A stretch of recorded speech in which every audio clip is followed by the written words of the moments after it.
बिस्मिल्लाहिर्रहमानिर्रहीम। अस्सलाम वालेकुम। परी उर्दू ट्यूब में खुश आमदीद। उम्मीद करता हूँ आप खैरियत से होंगे। शहज़ादी और उसकी अनोखी शर्त। ईरान का बादशाह बहुत दिनों से परेशान था। यूँ तो हर तरफ खुशहाली का दौर दौरा था, मगर बादशाह की परेशानी की असल वजह उसकी अकलौती बेटी सना थी। हर बाप की तरह बादशाह अपनी बेटी की शादी करके अपने फ़र्ज से सबकदोश होना चाहता था, लेकिन शहज़ादी सना ने एक अनोखा ऐलान कर रखा था कि जो शख्स उसके सवालों के दुरुस्त जवाब देगा, शहज़ादी उसी से शादी करेगी। आसपास के कई शहज़ादे आए, मगर सब के सब नाकाम होकर लौट गए। इसी मुल्क में एक तालिब इल्म भी रहता था जिसका नाम आज़म था। उसने अपने वालिद से कहा कि वो भी अपनी किस्मत आजमाना चाहता है। आज़म के वालिद एक उस्ताद थे और काफ़ी अरसे से लोगों में इल्म की रोशनी फैला रहे थे। फारस का वज़ीर आज़म, बड़े बड़े दरबारी और शहर का काजी भी उनका शागिर्द था। आज़म के वालिद ने जब अपने बेटे की ख्वाहिश सुनी तो अपने बेटे से कहा, अगर तुम नाकाम लौटोगे तो तुम्हारा कुछ नहीं जाएगा, मगर लोग कहेंगे कि एक उस्ताद का बेटा नाकाम हो गया। आज़म ने अपने वालिद से कहा, बाबा, बड़े बड़े शहज़ादे नाकाम होकर लौट गए, अगर मैं भी नाकाम हो गया तो क्या हुआ? ये तो एक मुकाबला है और ये कोई भी जीत सकता है। हो सकता है कि वो खुशनसीब मैं हूँ। आखिरकार उस्ताद को अपने बेटे की बात माननी पड़ी। आज़म खुशी खुशी महल की तरफ चल पड़ा।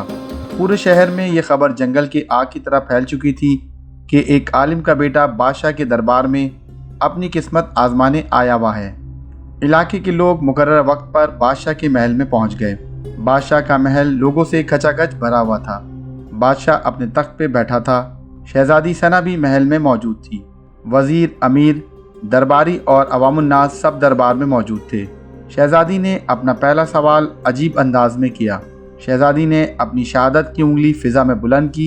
आज़म ने कुछ देर तवक्कुफ़ किया और अपनी शहादत वाली उंगली और उसकी बराबर वाली उंगली फ़िज़ा में बुलंद की। ये देखकर शहज़ादी मुस्कुरा उठी और शहज़ादी बोली, शाबाश ऐ नौजवान, तुमने पहला मरला कामयाबी के साथ तय कर लिया है। दूसरे सवाल के लिए शहज़ादी अपनी कुर्सी से उठ खड़ी हुई और हाथ में तलवार लेके फ़ज़ा में लहराने लगी, और कुछ देर के बाद वो दोबारा अपनी कुर्सी पर आकर बैठ गई। बादशाह समेत तमाम लोगों की नज़र आज़म पे थी। आज़म अपनी जगह पर खड़ा हुआ और अपनी जेब से पेन निकालकर फ़िज़ा में बुलंद कर दिया। ये देखकर शहज़ादी ने कहा, शाबाश नौजवान, हम तुम्हारी ज़हानत से खुश हुए। तुम्हारा ये जवाब भी दुरुस्त है।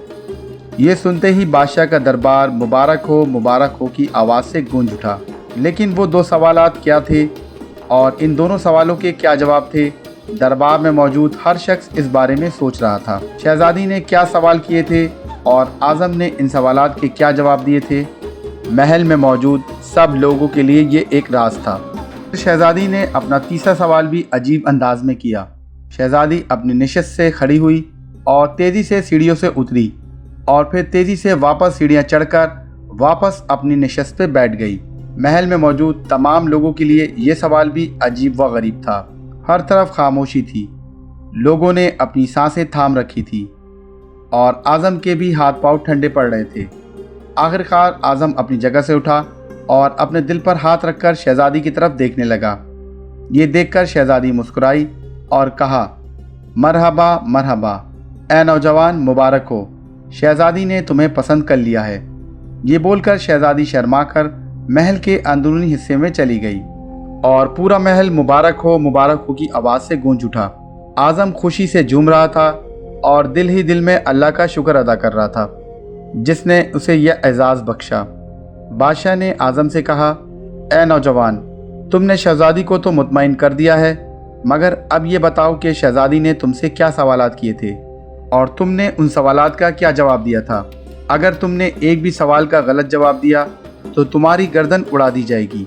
आज़म पुरएतमाद अंदाज में खड़ा हुआ और बोला, बादशाह सलामत, शहज़ादी ने अपनी एक उंगली खड़ी करके मुझसे पहला सवाल ये किया था कि क्या तुम अल्लाह को एक मानते हो? तो उसका जवाब मैंने अपनी पहली और दूसरी उंगली खड़ी करके दिया कि अल्लाह और उसके रसूल सल्लल्लाहु अलैहि वसल्लम पर मेरा ईमान अटल है। बादशाह ने मुस्कुरा के कहा, बहुत खूब, हम बहुत खुश हुए।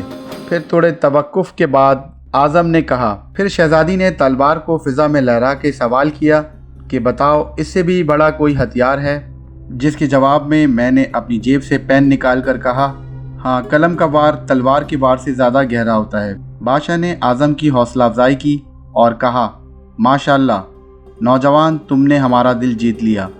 तुमने साबित कर दिया कि जाहो जलाल और दौलत व हशमत की इल्म के आगे कोई हैसियत नहीं है। फिर बादशाह ने आज़म से तीसरे सवाल के बारे में दरियाफ्त किया। आज़म आसमान की तरफ देखने लगा और कहने लगा कि शहज़ादी साहिबा तेज़ी से सीढ़ी से नीचे उतरी और तेज़ी से सीढ़ी चढ़कर वापस थक कर बैठ गईं। शहज़ादी ने मुझसे पूछा था कि मैं थक चुकी हूँ, लेकिन मेरे जिस्म में एक चीज़ ऐसी है जो नहीं थकी।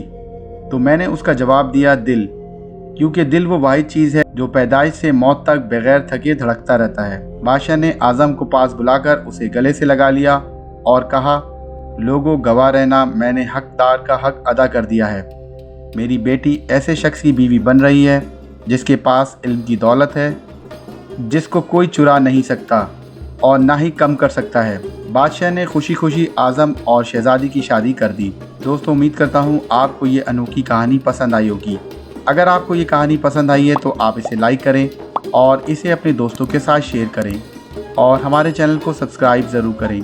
मज़ीद किस्से और कहानियों के साथ फिर हाजिर होऊंगा। तब तक के लिए अल्लाह हाफ़िज़।